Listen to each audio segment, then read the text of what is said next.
வணக்கம் நண்பர்களே, welcome to my channel beyond the screen Tamil.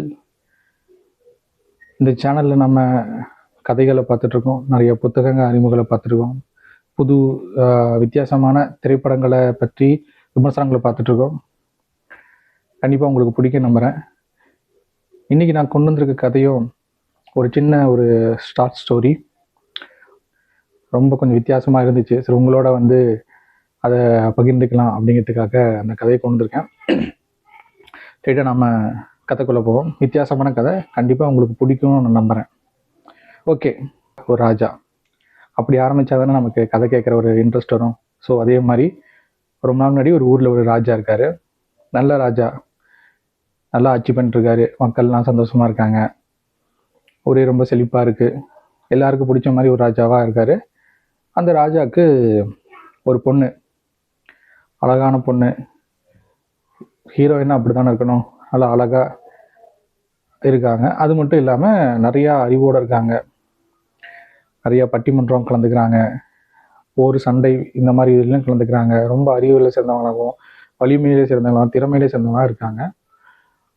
இவங்க 2 பேரும் தான் அந்த ஊரில் இருக்காங்க. நல்லா ஆட்சி பண்ணுறாங்க. நல்ல குடும்பம், எல்லாருக்கும் நன்மை செஞ்சுட்ருக்காங்க.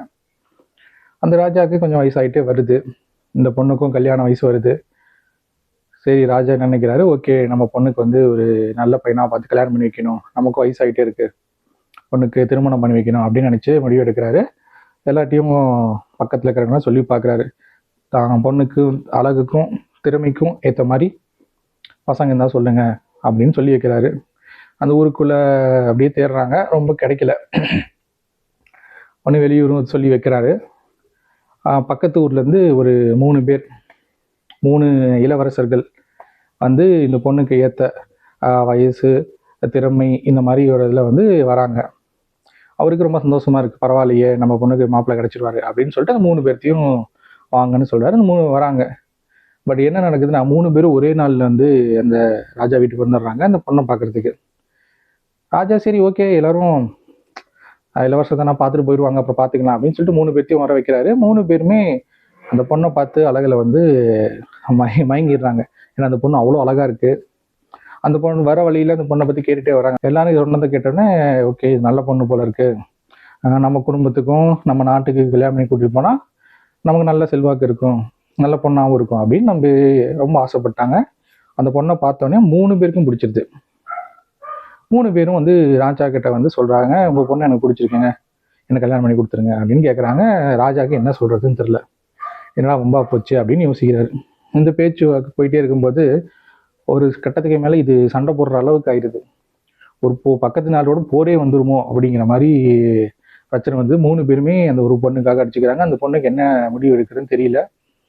ராஜா இதை தடுக்கிறது பொருட்டு, இல்லைங்க இது அந்த சுச்சுவேஷனை புரிஞ்சுக்கிட்டு ராஜா நான் பொண்ணு பார்க்க வர சொன்ன கரெக்டு தான், ஆனால் இப்போ இல்லை, நான் கொஞ்சம் வெயிட் பண்ணுங்க, நான் நல்ல முடிவாக சொல்கிறேன் அப்படின்னு சொல்லிட்டு 3 பேர்த்தையுமே ரிட்டர்ன் அனுப்பிச்சி விட்டுறாரு. 3 பேர் ஏமாந்தோட ஒரு வெறி ஏமாற்றத்தோட அந்த ஊரை விட்டு போகிறாங்க. கொஞ்ச நாள் அப்படியே போகுது. ஒரு நல்ல செய்தி வரும் அப்படின்னு சொல்லிட்டு 3 பேர் வெயிட் பண்ணிட்டு இருக்காங்க. திடீர்னு ஒரு நாள் ஒரு செய்தி வருது. அது என்னன்னா, அந்த பொண்ணு ஒரு காய்ச்சல், மர்ம காய்ச்சலால் பாதிக்கப்பட்டு இறந்துடுச்சு அப்படின்னு ஒரு செய்தி வருது. 3 அரசர்களுக்குமே ரொம்ப தாங்க முடியாத துக்கம் ஆயிடுச்சு. என்னடா அந்த பொண்ணை, அழகான பொண்ணு, திறமையான பொண்ணு, நம்ம பார்த்தோன்னே நமக்கு பிடிச்சிருந்துச்சு, கடைசியில் இப்படி ஆயிடுச்சுன்னு சொல்லிட்டு 3 பேருமே அந்த இறுதி சடங்கு போகிறாங்க, கலந்துக்கிறாங்க. அந்த பொண்ணு இறந்துருச்சு, உண்மையாக அந்த பொண்ணு இறந்துருச்சு. அந்த பொண்ணை அந்த சுடுகாடு மாதிரி இடத்துல வச்சு எரிக்க போகிறாங்க. 3 பேர் ரொம்ப கஷ்டப்படுற இது பண்ணுறாங்க. ஏன்னா ஒரு காதலி மாதிரி தான் அவங்க எல்லாம் அந்த சடம்பு சம்பிரதாயம்லாம் பண்ணிட்டு இருக்கும்போது ரொம்ப வருத்தப்படுறாங்க. 3 பேர் சேர்ந்துமே அந்த பொண்ணை சிதையில் வச்சு எரிச்சிடுறாங்க. எரிச்சதுக்கப்புறம் அந்த 3 பேரில் மொத நாட்டோட அரசன் என்ன பண்ணுறான்னா, அந்த பையன் இளவரசன் அவங்க என்ன பண்ணுறான்னா, அவனால் ரொம்ப துக்கம் தாங்க முடியல, சரி இப்படி நம்ம அவர் இறந்துட்டாலே அப்படிங்கிறதுக்காக அவளோட அந்த சிதை எரிஞ்ச இடத்துலையே பக்கத்துலேயே சுடுகாட்டுக்கு பக்கத்துலேயே ஒரு சின்னதாக குடிசை ஒன்று போட்டு அவள் சாம்பல்லாம் எடுத்து ஒரு பானையில் போட்டு பக்கத்துலேயே வச்சு படுத்துக்கிட்டான். நான் இனிமேல் இங்கேயே இருக்க போகிறேன், அவன் ஞாபகமாக இங்கேயே இருக்க போகிறேன் அப்படின்னு சொல்லிட்டு அவன் படுத்துக்கிட்டான். 2வது நாட்டோட அரசன் நான் வந்து இவ இறந்துட்டா, ஸோ இவ ஆன்மா சாந்தி அடைக்கணும் அப்படிங்கிறதுக்காக அதை வந்து ஒரு சின்ன குடுவையில் போட்டு அந்த சாம்பல்லாம் போட்டு கங்கையில் போய் கரைக்க போகிறேன். ஏன்னா கங்கையில் போய் கரைச்சா மோட்சம் கிடைச்சிடும், சொர்க்கத்துக்கு போயிடுவாங்க அப்படின்றதுக்காக அதை எடுத்துகிட்டு அவன் கிளம்பிட்டான். மூணாவதாக ஒருத்தன் வந்து, அதாவது மூணாவது இளவரசன், அவர் என்ன பண்ணுறாருன்னா, எனக்கும் அந்த எல்லாரும் ஒரே அளவு தான் லவ் பண்ணியிருக்காங்க இல்லையா, அவர் என்ன பண்ணாருன்னா, சரி இதுக்கு மேலே எனக்கு நாடு இதெல்லாம் வேணாம், நான் எல்லாத்தையும் விட்டு சன்னியாசியாக போகிறேன், நான் ஒரு ஊராக தெரிய போகிறேன் அப்படின்னு சொல்லிட்டு அவர் கிளம்பிட்டார். இப்படியோட அந்த இது முடியுது. கொஞ்சம் இந்த சன்னியாசியாக போனவர் ஒவ்வொரு ஊராக அப்படியே போயிட்டே இருக்கும்போது ஒரு ஊருக்கு, ஒரு காட்டுக்குள்ளே போய் தங்குறாரு. அங்கே வந்து பார்த்தீங்கன்னா நிறையா முனிவர்லாம் இருக்காங்க. அங்கே போய் நைட் இருட்டு நேரம் அப்படிங்கிறனால அந்த முனிவர் வீட்டில் போய் தங்குறாரு. அந்த முனிவர் வீட்டில் ஏதோ யாகம், அதை பூஜை பண்ணிட்டு இருக்காங்க. அப்போ இவர் பார்க்குறாரு என்னன்னா, அந்த அந்த யாகம் வளர்க்குறாங்க இல்லையா, அதில் வந்து தெரியாதனமாக ஒரு குட்டி முயல் வந்து தெரியாமல் அது விழுந்துடுது, சாம்பல் ஆயிடுது. அந்த முனிவர் அதை பற்றி கொஞ்சம் கூட கவலைப்படவே இல்லை. ஒரு பாட்டு பூஜையில் ரொம்ப பிஸியாக இருக்காரு. பூஜையெல்லாம் முடிச்சதுக்கப்புறம் என்ன பண்ணுறாருன்னா, அந்த சாம்பலை கொண்டு ஒரு அள்ளி ஒரு இடத்துல வச்சுட்டு அதுக்கு மேலே வந்து கங்கை நீரை அப்படியே சும்மா லைட்டாக தெளித்து விட்டு ஒரு புக்கை, ஒரு பைக்குள்ளேருந்து ஒரு புக்கை எடுத்து வச்சு படிக்கிறாரு. படித்த உடனே என்ன ஆகுதுன்னா, அந்த குட்டி முயலுக்கு உயிர் வந்துடுது. இது வந்து இந்த மூணாவதாக போன அரசன், அந்த சன்னியாசியாக போன அரசன் வந்து பார்த்துறாரு. அவரடா இப்படி ஒரு மந்திர வித்தை இருக்கே, பரவாயில்லையே அப்படின்னா, இதே மாதிரி நாம் கொண்டு போய் இந்த புத்தகத்தையும் இதையும் கொண்டு போனோம்னா நாம் வந்து காப்பாற்றிடலாம். இந்த புத்தகத்தையும் அந்த ஓலைச்சுவடியெல்லாம் எட்டு போயிட்டோம்னா நம்ம லவ்வர், அந்த காதலியை வந்து காப்பாற்றிடலாம் அப்படின்னு ஐடியா பண்ணி யாருக்கும் தெரியாமல் ரொம்ப உயிரை பணைய வச்சு இந்த புக்கை எட்டு ஓடி வந்துடுறாரு. இதே நேரத்தில், இது நடந்து வர நேரத்தில் பார்த்தீங்கன்னா, இது அவர் அதை எடுத்து அங்கேருந்து அந்த ஹீரோயின் சத்தையிற அந்த எரிச்ச இடத்துக்கு சுடுகாட்டுக்கு வர கேப்பில் பார்த்தீங்கன்னா, அந்த ரெண்டாவது அரசனும் சேம் அதே டைம் வந்து இங்கேயே வந்துடுறாரு. மூணாவது அரசன் அங்கேயே படுத்திருக்கான். ஸோ இவங்க 3 பேரும் ஒன்று சேர்றாங்க. இவர் வந்து சொல்கிறாரு, இந்த மாதிரி நான் பார்த்தேன், இந்த முனிவர் வந்து இது மாதிரி பண்ணார், இந்த புக் வச்சு படித்தார், உயிர் வந்துருச்சு, அப்போ அதே மாதிரி நம்ம பண்ணோம்னா ஹீரோயின் பழைச்சிருவாங்க அப்படின்னா, சரி ஓகே 3 பேரும் முடிவு பண்ணுறாங்க. முதல்ல இருக்கவர், அதான் முதல் அரசன், அங்கேயே ஷெட்டு போட்டு தங்கினார் இல்லையா, அவர் வந்து அந்த சாம்பலை கொடுக்குறாரு. ரெண்டாவது கங்கைக்கு போனவர் வந்து பார்த்தீங்கன்னா கங்கை நீரை கொடுக்குறாரு. மூணாவதாக இந்த புத்தகம் கொண்டு வந்தவர், இந்த மர்ம புத்தகம் கொண்டு வந்தவர், அந்த புத்தகத்தை எடுத்து சாம்பல் மேலே அந்த தண்ணியை தெளித்து படிக்கிறாரு. ஹீரோயினுக்கு உயிர் வந்துடுது. அவங்க எந்த நிலையில் இருந்தாங்களோ, அந்த நோயெல்லாம் குணமாகி எப்படி அழகாக இதெல்லாம் திறமையாக இருந்தாங்களோ அந்த பிறப்பு மறுபடியும் வந்துடுறாங்க. வந்த உடனே எல்லாருக்கும் ரொம்ப சந்தோஷம், எல்லாரும் சந்தோஷப்படுறாங்க. அந்த ஹீரோயினோட அப்பா ரொம்ப சந்தோஷப்படுறாரு, ரொம்ப நல்லா இருக்காங்க. அப்போ மறுபடியும் போட்டி ஆரம்பிக்குது, யார் கல்யாணம் பண்ணலாம், இந்த 3 அரசன் இருக்காங்க, 3 பேர்த்த யாரை கல்யாணம் பண்ணலாம் அப்படின்னு ஒரு கேள்வி வருது.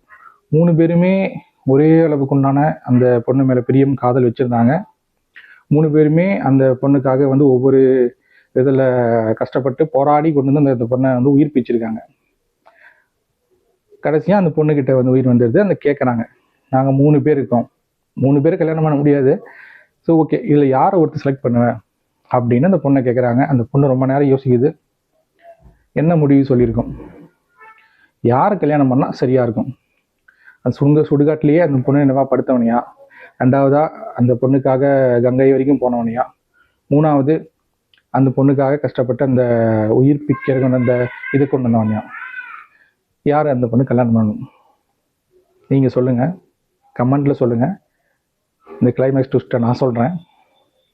அந்த பொண்ணு ரொம்ப நேரம் யோசிச்சதுக்கப்புறம் ஒரு முடிவுக்கு வந்தது, எனக்கு உயிர் பிச்சவன் வந்து, எனக்கு இந்த இவ்வளோ கஷ்டப்பட்டு உயிர் கொடுத்தவன் வந்து எனக்கு தகப்பனுக்கு சமமானவன், என் அப்பாவோட சமம், ஏன்னா அப்பா தானே உயிர் கொடுக்குறாரு.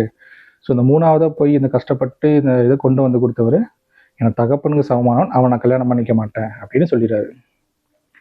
ரெண்டாவது, கங்கையிலேருந்து தண்ணி கொண்டு வந்தவன், அந்த மாதிரி போய் அஸ்தி கரைச்சி பண்ணுறவங்க பார்த்தீங்கன்னா பெற்றவங்களுக்காக தான் பிள்ளைங்க போய் பண்ணுவாங்க. ஸோ அவன் எனக்கு பிறந்தவன் சமன், என்னோட மகன் சமந்தம் பண்ணவன், ஏன்னா என்னோட சாம்பலை கொண்டு போய் கரைச்சிட்டு வந்திருக்கான் இல்லையா, கங்கையில் கரைச்சிட்டு வந்தாலும் அவன் வந்து என்னோட மகன் மாதிரி, அவனை நான் கல்யாணம் பண்ணிக்க மாட்டேன். இங்கே எனக்காக எல்லாத்தையும் விட்டு இங்கே படுத்திருந்தார் இல்லையா, என்னோட அந்த எரியூட்டப்பட்ட சிதையில் பக்கமே ஷெட்டு போட்டு எனக்காக என்னோட நினைவாக தங்கியிருந்தார் இல்லையா, அவர் உண்மையானவர், நான் அவரை கல்யாணம் பண்ணிக்கிறேன், அதுதான் நியாயமும் கூட அப்படின்னு சொல்கிறாங்க. இது எல்லாரும் ஏற்றுக்கிறாங்க. அந்த ஊர் மக்கள், அந்த மீதி 2 அரசர்களும் ஏற்றுக்கிறாங்க, எல்லாரும் ஒத்துக்கிறாங்க. அடுத்த சில நாட்கள் அவங்க 2 பேர் கல்யாணம் பண்ணிக்கிறாங்க, சந்தோஷமாக வாழ்கிறாங்க. ஒரு காதல் ஜெயிக்கிறது. இது அந்த கதை. நீங்கள் நினச்ச மாதிரி தான் அது இந்த கிளைமேக்ஸ் முடிஞ்சிருக்கா அப்படிங்கிறது நீங்கள் சொல்லுங்கள். உங்களுக்கு இந்த மாதிரி கதை பிடிச்சிருக்கு, வித்தியாசமான கதைகள் பிடிச்சிருந்தா எனக்கு சொல்லுங்கள். நம்ம சேனல் லைக் பண்ணுங்கள், ஷேர் பண்ணுங்கள், சப்ஸ்கிரைப் பண்ணி வச்சுக்கோங்க, உங்கள் நண்பர்களை தெரியப்படுத்துங்க. நம்ம சேனலில் நிறையா புத்தக அறிமுகங்கள் பேசுகிறோம், வித்தியாசமான திரைப்படங்களை பற்றி பேசுகிறோம், இந்த வித்தியாசமான கதைகளை பற்றியும் பேசுகிறோம். தொடர்ந்து நம்ம பயணிக்கலாம். உங்கள் ஆதரவும் நட்பும் எனக்கு வேணும். நன்றி, வணக்கம்.